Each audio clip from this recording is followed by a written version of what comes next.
What would you do if your mother sold you into domestic service at age 15 and then showed up 20 years later begging for money? Because that's exactly what happened to me last night. And what I was about to do to her, well, you need to hear this story to the end. But first, subscribe to the channel. Now let me tell you what happened. The doorbell rang at 9:47 p.m., shattering the silence of my Tribeca penthouse. I stood frozen in my office, reviewing quarterly reports that would take my company public next month. $40 million in the bank, 20 years of clawing up from nothing. And one sound could still make my hands shake like I was 15 again, scrubbing floors until my knees bled. James, on my doorman, called up nervously. "Ms. Ashford, there's a woman here. Says she's your mother. She's crying. Says it's an emergency. 20 years without a word. I could send her away. Preserve the life I'd built where my past stayed buried. Instead, I said, send her up. Because you can't win a game you refuse to play. And my mother showing up. This was a game I'd been preparing for longer than she knew. I opened the door before she could knock. The woman staring back was almost unrecognizable. 58, but looking 70. Wearing a department store coat, eyes hollow. Behind her stood Melissa, my sister. Last time I'd seen her, she was 15 with designer clothes and an iPhone. Now 35, rumpled Target sweater, no wedding ring. "Hello, Vivian," my mother said, voice cracking like she'd practiced it. I stepped aside silently. Let them enter my 2,800 square feet of floor-to-ceiling windows. Let them see what the girl they'd sold had become. "The place is beautiful," Melissa whispered. I poured myself a scotch. Macallan 25, $3,000 a bottle. Didn't offer them any. "You have 5 minutes." My mother abandoned whatever speech she'd prepared. "We need help. Melissa lost everything in her divorce. I mortgaged the house for legal fees. The bank is foreclosing in 2 weeks." She paused. "I know we haven't been in touch." In touch.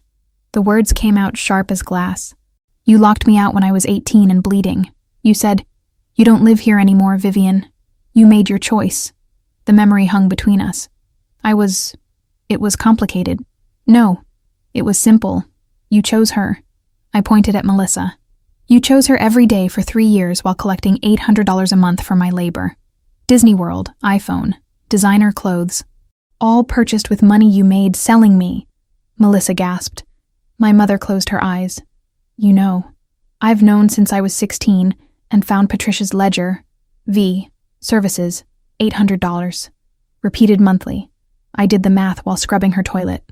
I walked to my window overlooking the Hudson. "You taught me the most valuable lesson I ever learned. Everything, even daughters, can be bought and sold. That family is transactional. That love is conditional." I turned back. "So before I decide whether to help, I need to know, what are you offering in exchange?" My mother's mask cracked. Not into remorse, into calculation. "We're family. That should count for something." Family. I tasted the word like poison. "I've spent 5 years having you investigated. Quarterly reports. I know about Blake's embezzlement. The second mortgage. Melissa's Instagram post with 847 likes, saying she missed her sister even though we grew apart." Melissa went white. "You've been watching us. For years," I confirmed. "Every lie you told about your ungrateful daughter who chose California over family. I documented it all." I showed them a screenshot.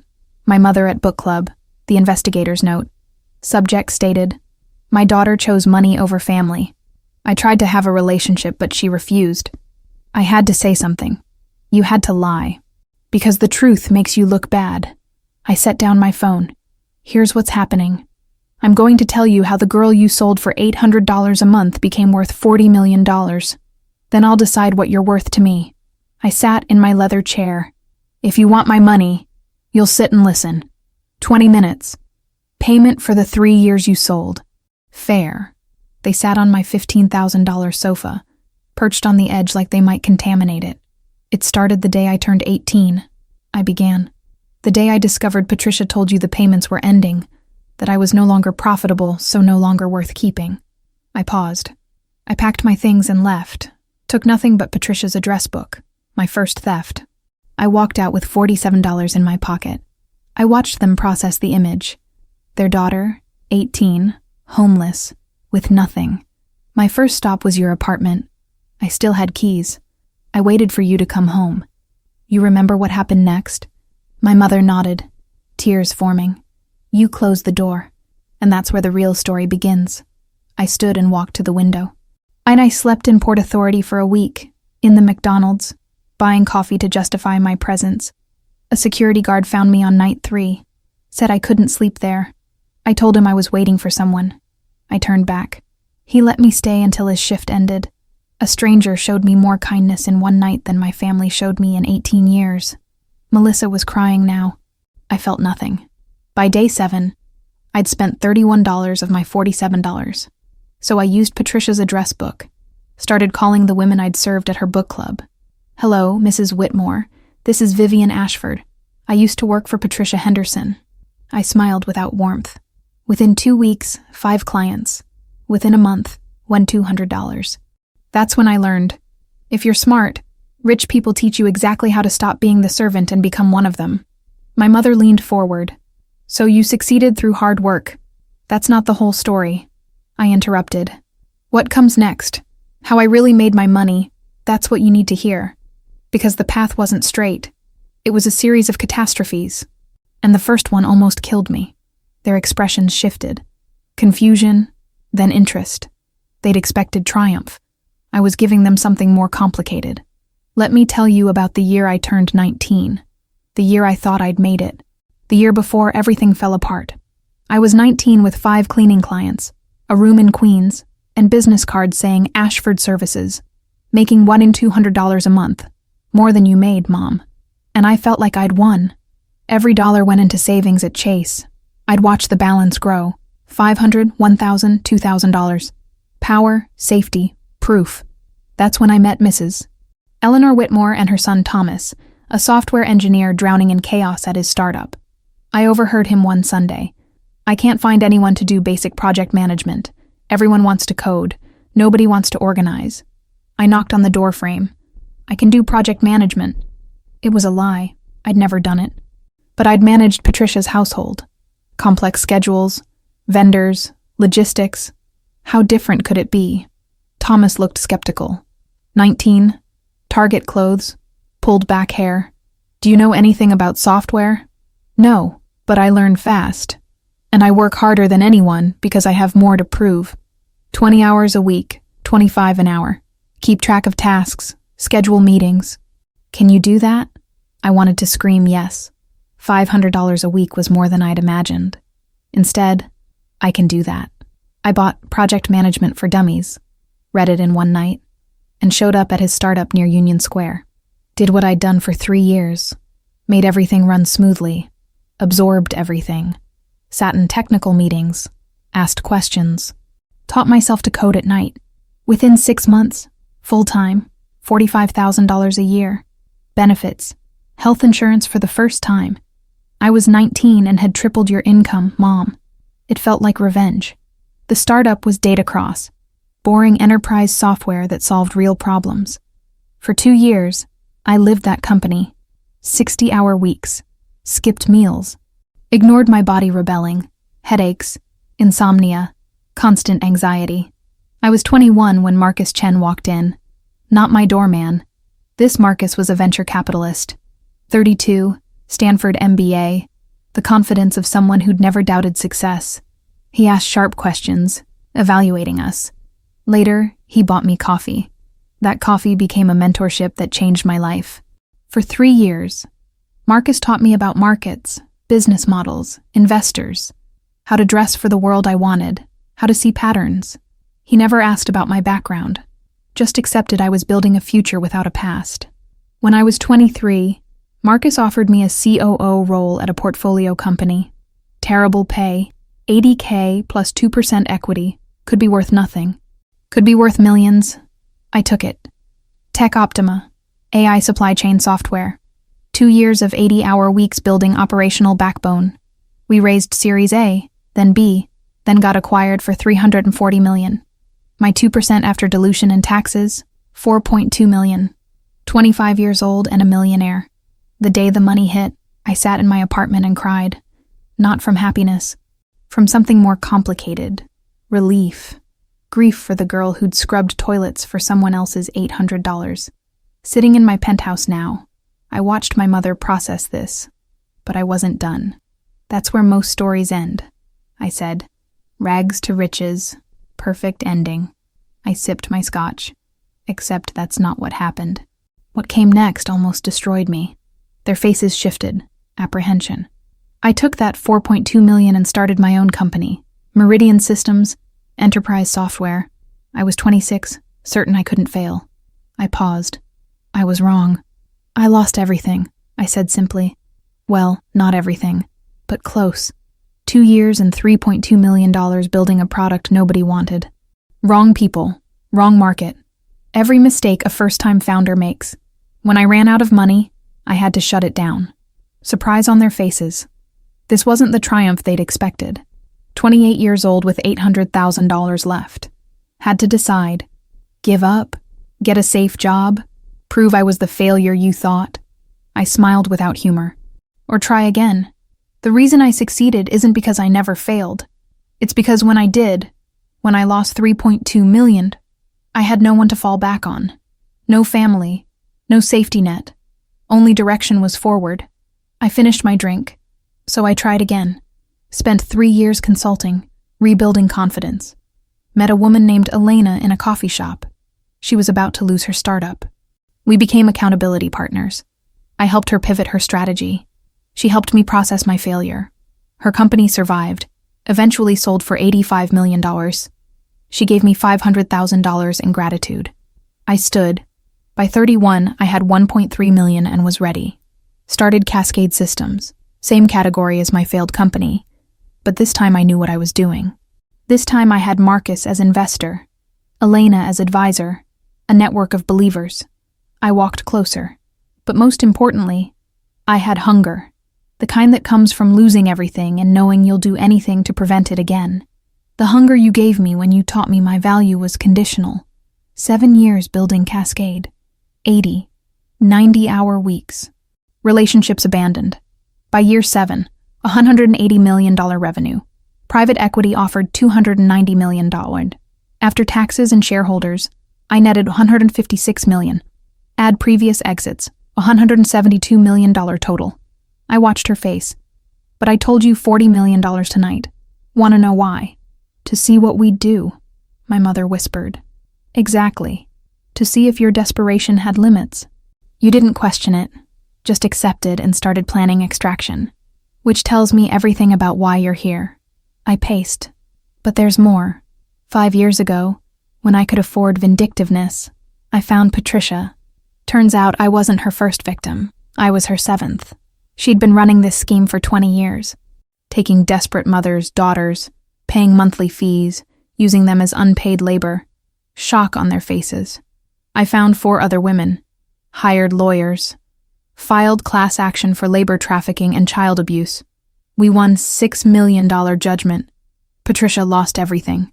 Last I heard, she's 68, working retail in Newark, Social Security barely covering rent. I paused. Her lawyers tried to bring in the mothers during discovery. Tried to argue you were complicit. My lawyers argued you were deceived too, because I told them to. I protected you, not from forgiveness, but because I wanted control over your destruction. I wanted this moment, where you'd owe me. The temperature dropped 10 degrees. So now the interesting part. You want help. Money. Salvation from consequences. I pulled out my phone, and I'm going to give it to you. But first, you need to understand what happened when I went looking for you, and what I discovered about just how deep your betrayal went. I made a call. Send them up. 2 minutes later, my doorbell rang. 2 lawyers with portfolios, setting up at my dining table without a word. What is this? My mother asked, voice shaking. Your choice, I said. I gestured to 2 stacks of documents. Option 1. I pay your $180,000 mortgage. Give Melissa $100,000 cash. In exchange, you sign a contract never to contact me again. Never tell anyone we're related. Never use my name. I buy your absence like you sold my presence. $280,000 versus your $28,800. You're getting a better deal. My mother stared. You want us to sign away our family? We haven't been family for 20 years. I'm making it official. I pointed to the second stack. Option 2. Nothing. Foreclosure proceeds. I use my resources to ensure you stay homeless. No job I don't approve. No apartment I don't allow. I'll make your lives so difficult you'll wish you'd never knocked on my door. My voice surprised me with its cruelty, but I'd spent 20 years building to this moment.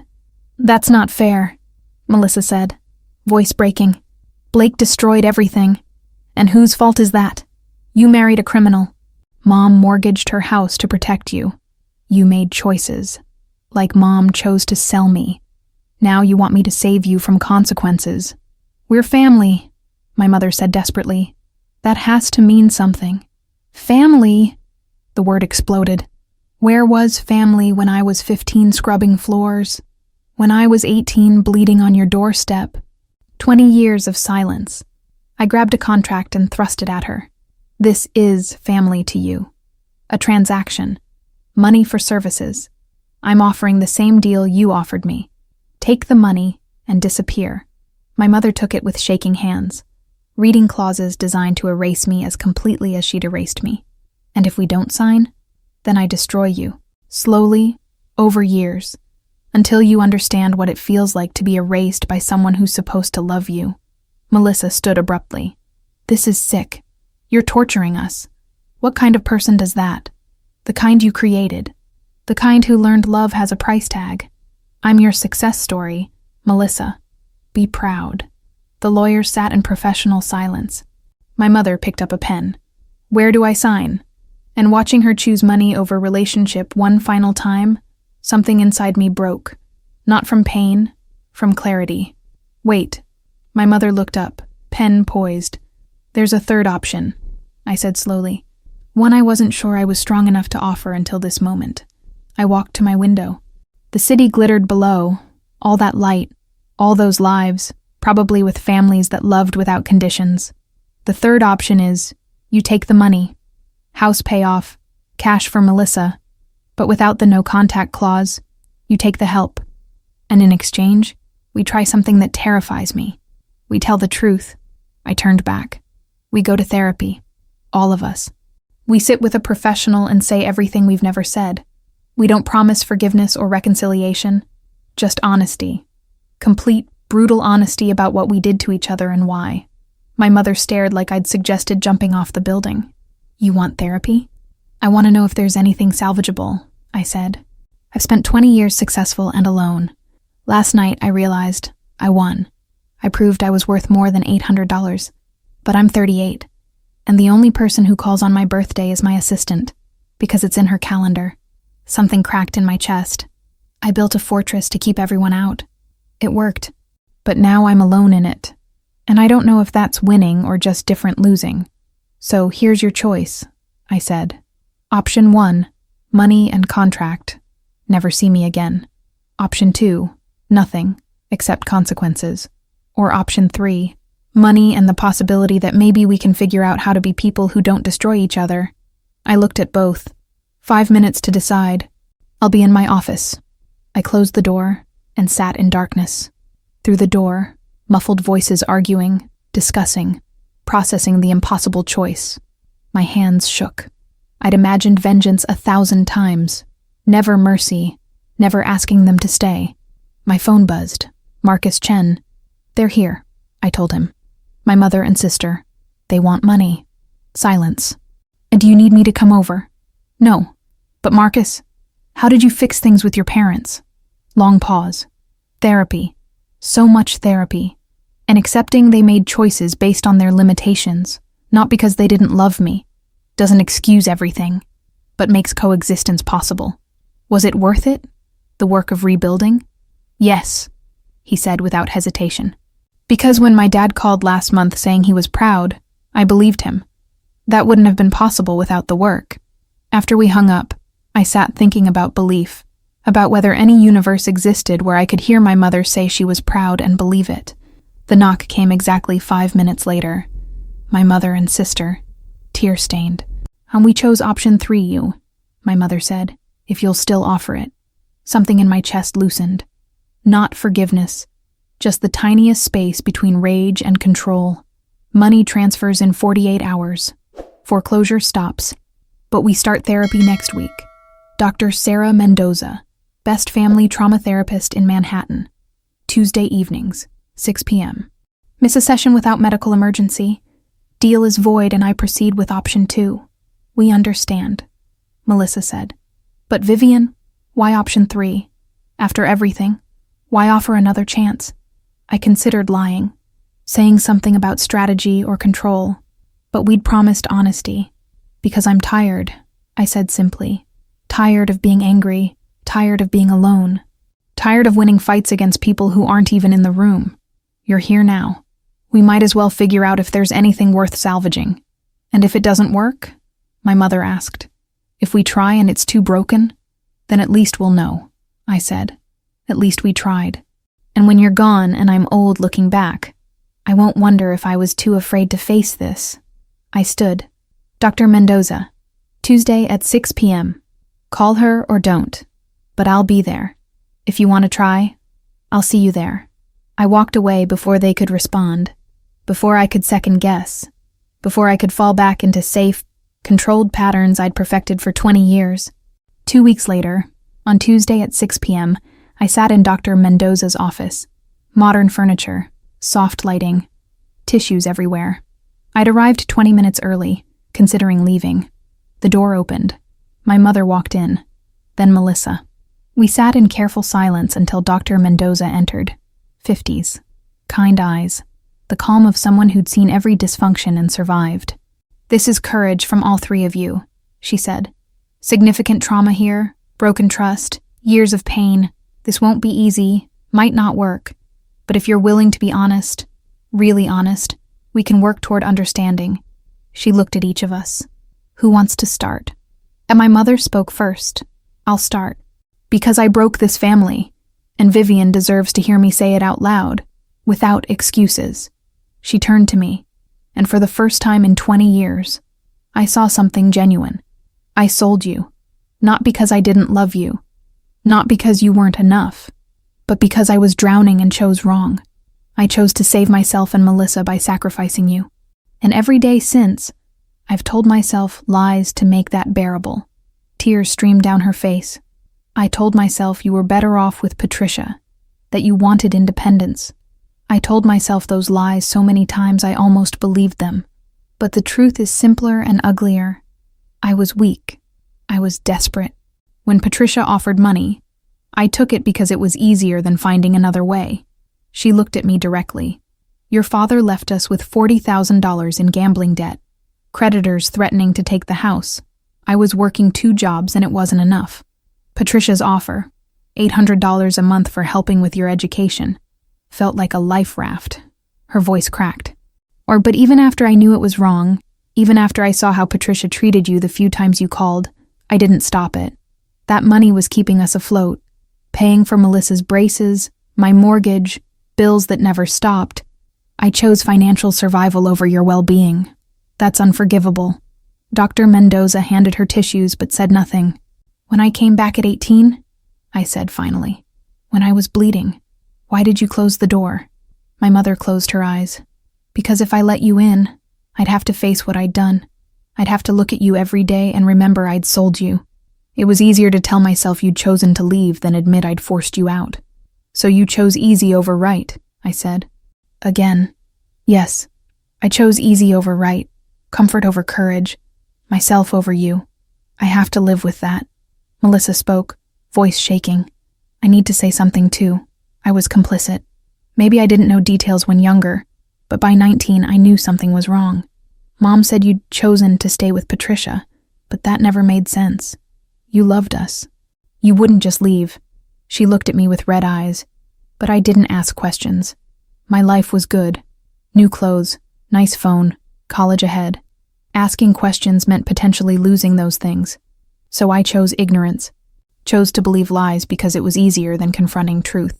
I posted that Instagram photo 3 years ago because I felt guilty, she continued. I'd remember us sharing a room, telling stories in the dark, and feel this weight. So I posted something sentimental and collected 847 likes from people who thought I was a good sister. Then I felt better and moved on. That's worse, I said, voice cracking. If you'd hated me, I'd understand. But you just forgot about me, like I didn't matter enough to investigate. I know, Melissa whispered. I'm sorry. Sorry isn't enough. I need to know. If you hadn't lost everything, if Blake hadn't embezzled, would you ever have looked for me? Would you ever have cared? Long silence. Then, barely audible, I don't know. I want to say yes, but I don't know. That's the truth. At least it was honest. My turn, I said. I looked at them both. I want you to know I've spent 5 years watching you. Private investigator, quarterly reports. I knew about Blake before you told anyone. I knew about the mortgage. Every lie Mom told her book club. I documented everything.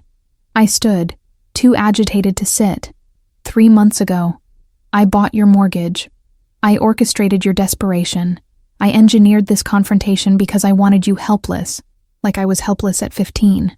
I wanted revenge. I wanted you to beg and I wanted to say no. I wanted power. And then when you actually showed up, when I actually had power to destroy you, I trailed off. I realized revenge doesn't fix anything, doesn't make me less alone, doesn't erase 3 years as Patricia's maid, doesn't give back the childhood or family I should have had. I sat back down. So I offered therapy instead. Not because I forgive you. I don't. Not because I trust you. I don't. But because I'm 38, and the only people in my life are employees and associates and one mentor who knows almost nothing about me. I'm tired of that being enough. Dr. Mendoza leaned forward. Vivian, what do you need from them? What would make this process worth it? I thought, what did I need? I need to know it mattered. I need to know my absence affected you. That 20 years without me wasn't easy. That you didn't just move on and live perfectly happy lives while I was building everything from nothing. I looked at them. Because if you were fine without me, then I was never necessary. You were right to sell me. I was only ever worth $800. My mother reached across the space like she wanted to touch my hand, then stopped. You want to know if we suffered? I need the truth, I said. Were you fine without me? No, my mother said. I wasn't fine. I spent 20 years telling myself I was, that I'd made the right choice, that you were better off. But every birthday, your birthday, I'd think about where you might be, if you were alive, if you hated me, if you'd ever forgive me. She wiped her eyes. I'd drive past Patricia's house sometimes, park down the street and just sit there, wondering if you were inside, wondering if I should knock. But I never did, because I was afraid of what you'd become, afraid of facing what I'd done. Then Patricia's lawsuit made the news 5 years ago, she continued. Vivian Ashford, successful tech executive, leading class action.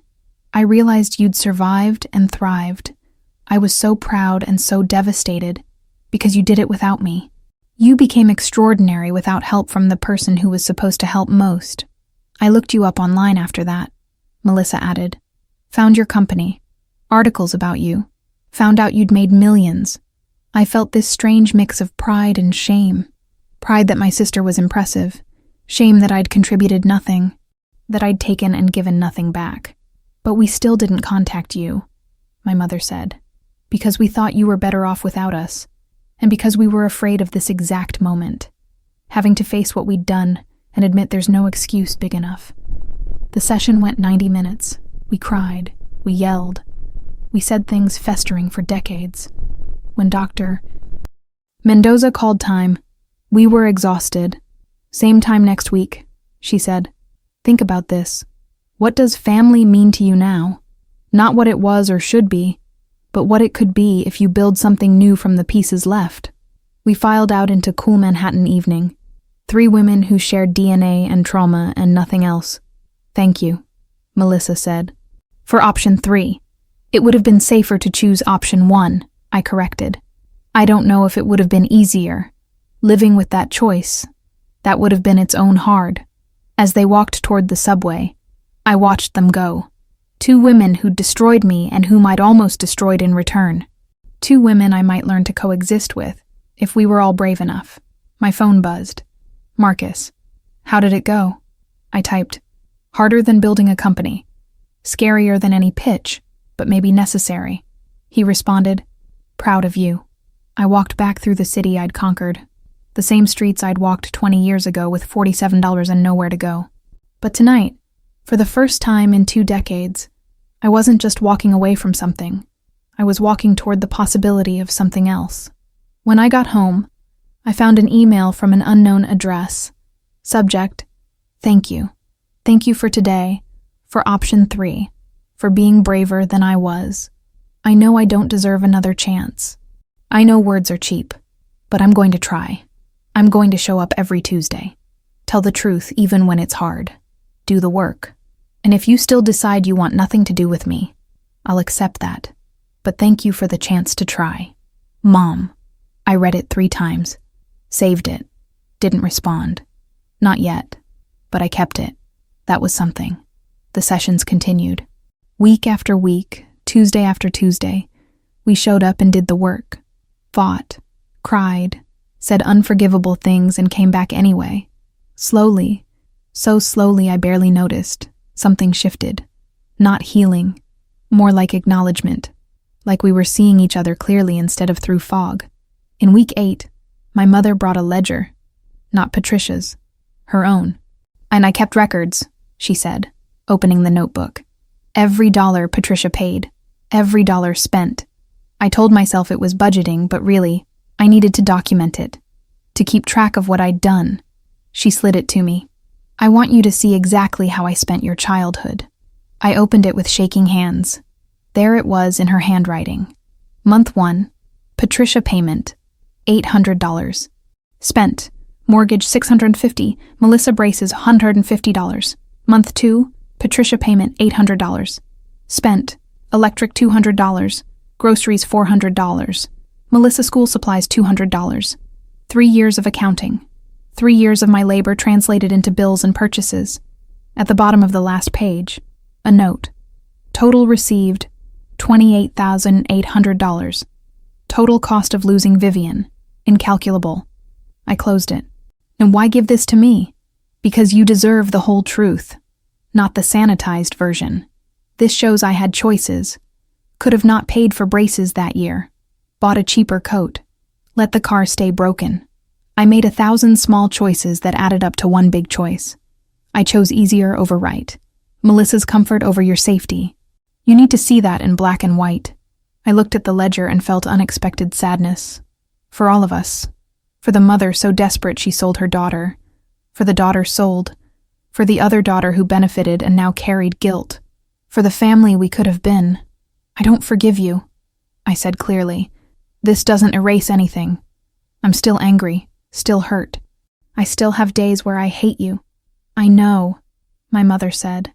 But, I continued, but I'm starting to understand you were a person, not just a mother or villain, a complicated, flawed person who made terrible choices in an impossible situation.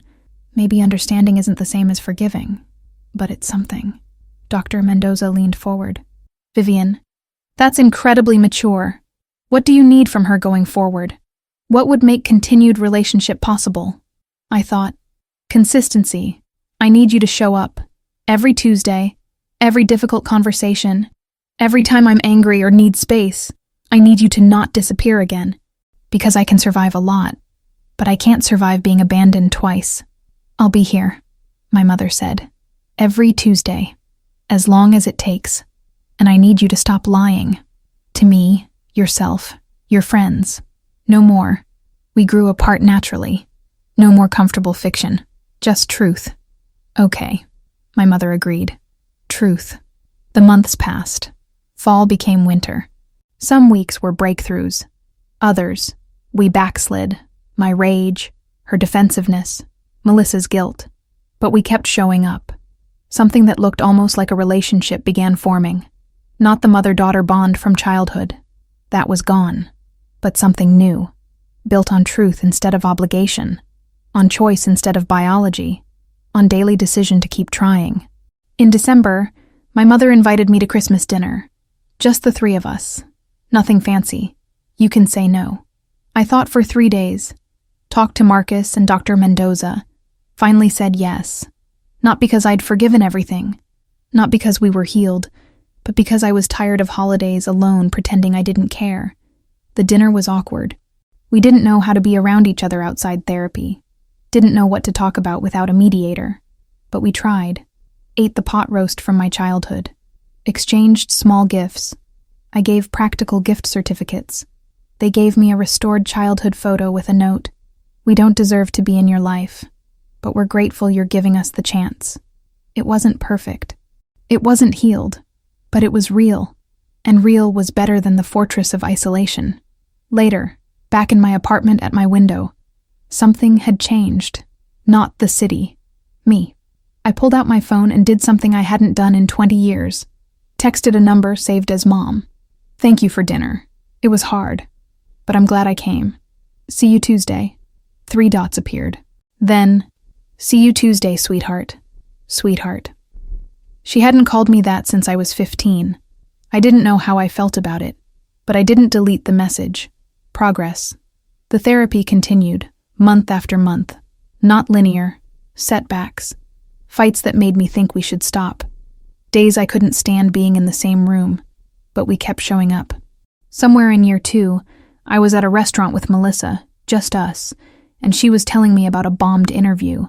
I was giving advice. She was laughing, and I realized this felt almost normal, almost like sisters. Do you think you'll ever forgive us? Melissa asked. I considered honestly. I don't know. Some days, maybe. Other days, I'm still so angry I can't breathe. But I'm learning forgiveness isn't the point. The point is choosing to stay even when angry. Choosing to keep building even when hard. Is it worth it? She asked. The work. I thought about my penthouse, my company, my $172 million that had felt so empty. Yes, because the alternative, the fortress, the isolation, the safety of never letting anyone close, that worked. But it was lonely. Sometimes the brave thing isn't protecting yourself from pain. It's letting people close enough to cause it and trusting you'll survive. Melissa squeezed my hand. I didn't pull away. Progress. Today I'm 39. We have dinner monthly. Text occasionally. Still do therapy because some wounds take years and maybe never fully heal. My mother will never be who I needed at 15. Melissa will never be the sister who fought for me. And I'll never be the daughter or sister who can forget. But we're something. 3 women who destroyed each other and chose, slowly and painfully, to rebuild, not into what we were, into something new. Last week, my mother said she was proud of me. And for the first time in 24 years, I believed her. Not because she'd earned the right, but because I'd watched her show up. Week after week, year after year. That consistency mattered more than words. I don't know if this is a happy ending. It's not the ending where everything's fixed and we're perfect. But it's real. It's honest. And it's mine. I was sold for $800 a month. I became worth $172 million. I finally told them the real number after a year of therapy. But what I'm most proud of isn't the money. It's this. I learned family isn't just DNA or obligation. It's choice. It's the daily decision to keep trying, to keep showing up, to keep building from broken pieces. My mother sold me, but I didn't have to stay sold. I could choose differently. We all could. And 3 years ago, impossibly, painfully, gradually, we did. Elena became one of my closest friends, one of 5 people who know the whole story. Marcus walked me down the aisle last month when I married someone who knows about the scars but loves me anyway. My mother and Melissa were there. We're not healed, but we're trying. And in the end, maybe that's what family really means. Not people who never hurt you, but people who hurt you and still choose to stay. People who show up. People who do the work. People who prove, day after day, year after year, that you matter. That you were never only worth $800 a month. That you were always worth everything. My mother taught me love was transactional. But I'm teaching myself something different. Love is transformational. And that transformation, that's worth more than any amount of money I'll ever make. So, what did you think of this story? Were you able to imagine yourself in Vivian's shoes? Leave a comment below. We love reading each one. Seriously, We read them all. If you enjoyed it, don't forget to subscribe to the channel so you don't miss the next stories. There's new content every week. Is a new video popping up on your screen? Then click on it now. I'll be waiting for you there with another amazing story.